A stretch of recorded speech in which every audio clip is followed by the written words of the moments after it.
आज का टॉपिक है षट क्रिया काल। तो पहले हम मतलब समझ लेते हैं। षट का मतलब होता है 6 और क्रिया काल, है ना। तो क्रिया यानी चिकित्सा होता है और काल का मतलब होता है समय या अवसर मिलना। तो क्या है कि 6 अवसर मिलते हैं चिकित्सा करने के लिए। चिकित्सा करने के 6 उपयुक्त अवसर या समय या काल होता है जिसमें हमें रोगों की चिकित्सा कर लेनी चाहिए। या 6 स्टेज में आप रोग की चिकित्सा नहीं करते हैं तो ये उत्तरोत्तर वो बढ़ती जाती है और फिर ये असाध्य हो जाती है जिसकी चिकित्सा नहीं की जा सकती है।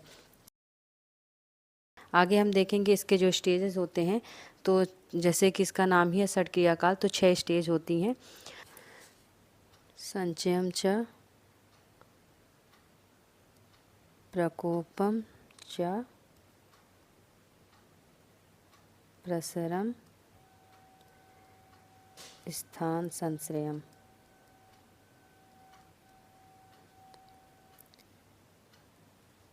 व्यक्तिम भेदम च यो वेत्ति दोषाणाम स भवेद विशक।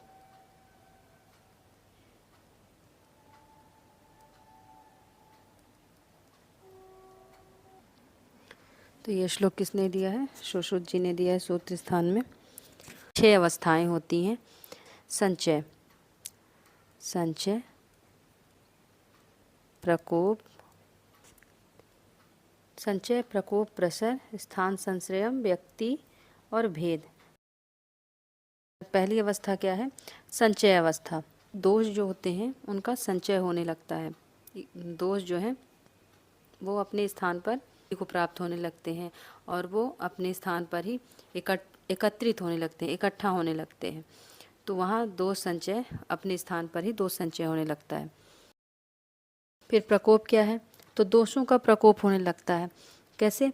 कि जब दोष एक जगह पर संचित हो रहे हैं संचय अवस्था में, फिर वो बढ़ने लगते हैं। वृद्धि को जब प्राप्त होने लगते हैं तब वो प्रकोपावस्था में आते हैं। कोपस्थ उन्मार्गामिता, दूसरे मार्ग में गमन करने के लिए तत्पर हो जाता है। जो दोष होते हैं वृद्धि को प्राप्त होते हैं या वृद्धि हो जाती है दोषों में, तो दूसरे मार्ग में जाने के लिए तत्पर हो जाते हैं, तैयार हो जाते हैं। अब दोषों का अगर संचय में चिकित्सा नहीं किया गया तो वो प्रकोप अवस्था को प्राप्त हुआ। अब प्रकोप अवस्था में भी अगर दोषों की चिकित्सा नहीं की गई तो वो प्रसर में आ जाएगा। और प्रसर में क्या होता है? दोष क्या होते हैं कि शरीर के बीमार गमनों में गमन कर जाते हैं। मतलब अब वहाँ तैयार हो गए थे प्रकोप अवस्था में दूसरे मार्ग में जाने के लिए और प्रसरावस्था में फैल जाते हैं। मतलब दूसरे मार्ग में भी दोष जो हैं वो गमन करने लगते हैं। जो स्रोतसों द्वारा शरीर में सर्वत्र दोषों का फैलना प्रसर कहलाता है। मतलब पूरे शरीर में वो फैलने लगता है। फिर आता है स्थान संश्रय। स्थान संश्रय इति दोष दोषस्य संश्रय। क्या है कि स्थान संश्रय अवस्था में दोषों और दोषियों का संयोग होता है। जब प्रसरावस्था में भी दोषों की कोई समुचित चिकित्सा नहीं की जाती तो वे दोष शरीर के दोषियों के संयोग कर लेते हैं। इसी को दोष दूर समोचना कहते हैं। अब दोष दूर समोचना कहाँ पर होती है? तो स्थान संश्रय पर दोष दूष की समोचना होती है। स्थान संश्रय का मतलब होता है एक जगह पर एकत्रित होना। और जब यहाँ पे एकत्रित होता है तो उस स्थान पर जो दूष्य होते हैं, धातु और मल दूष्य हैं, तो दोष और दूष्य का समोचना, मतलब दोष और दूष्य का संयोग होना दोष दोष समोचना कहलाता है। व्यक्तावस्था, ठीक है। व्यक्ति का मतलब व्यक्ति से नहीं है, है ना। वो अपने लक्षण प्रकट करने लगता है तो व्यक्त होने लगता है, ठीक है। तो क्या है कि व्याधि के लक्षण प्रकट होने लगते हैं। जो रोग होने वाला है तो उसके लक्षण प्रकट होने लगते हैं तो उसको व्यक्तावस्था कहते हैं। अब इन 5 स्टेजों में अगर चिकित्सा नहीं की जाती है तो जो रोग होते हैं और भी अधिक वृद्धि हो जाते हैं और अनेक उपद्रव पैदा करते हैं, कॉम्प्लिकेशंस हो जाते हैं। और गंभीर अवस्था होने पर अरिष्ट लक्षणों की उत्पत्ति भी हो जाती है। रोग जो है वो क्रॉनिक हो जाता है, चिरकालीन और जीर्ण हो जाता है, मतलब पुराना होता जाता है। इसी को वेदावस्था कहते हैं। तो यह चिकित्सा की अंतिम अवस्था होती है। षट क्रिया काल में अंतिम अवस्था है।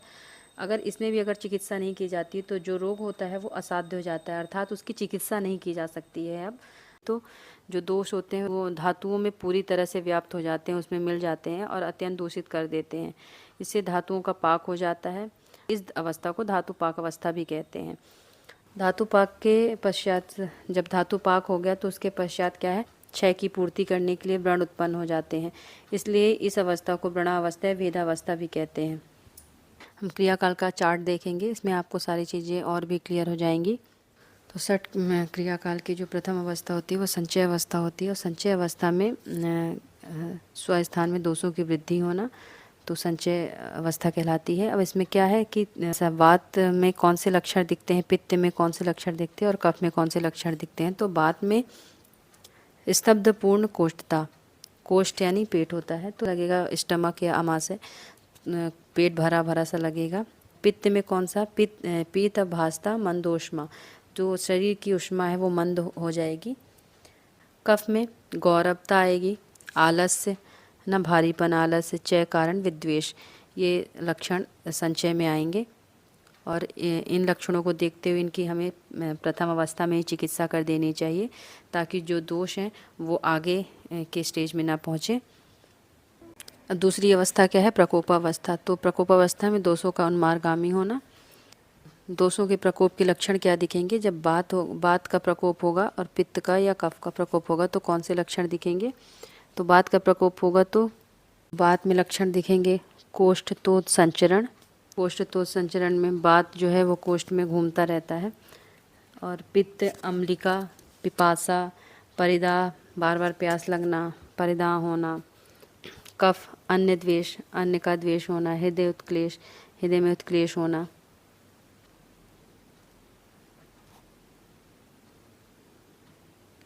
तृतीय अवस्था कौन सी है, तृतीय अवस्था प्रसरावस्था है। तो उस प्रसरावस्था में स्रोतों द्वारा शरीर में सर्वत्र दोषों का फैलना, तो पूरे शरीर में दोष फैल जाता है स्रोतों के द्वारा।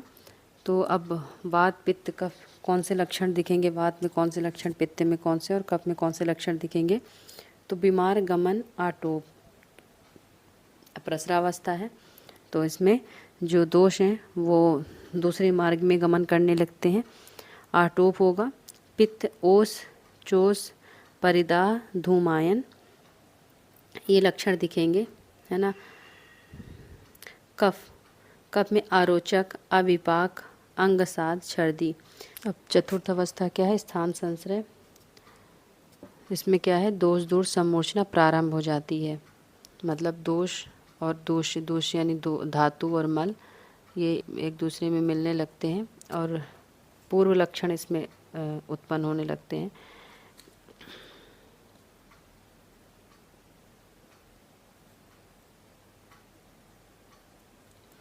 पूर्व लक्षण प्रकट होने लगते हैं इसमें। व्यक्तावस्था में व्याधि के लक्षण प्रकट होने लगते हैं, इसमें व्याधि के पूर्ण लक्षण प्रकट हो जाते हैं। भेदावस्था, भेदावस्था में रोगों के दोषों की प्रधानता के आधार पर भेद स्पष्ट हो जाते हैं। अब कौन सा रोग है, कौन से दोष की प्रधानता है, उसके आधार पर भेद स्पष्ट हो जाते हैं कि कौन सा दोष है। और उपद्रव उत्पन्न होने लगते हैं, और अगर चिकित्सा इस स्टेज में चिकित्सा ना की जाए तो रोग जो होते हैं वो असाध्यता को प्राप्त हो जाते हैं, असाध्य हो जाते हैं, और फिर चिकित्सा करने पर भी वो रोग ठीक नहीं होता है।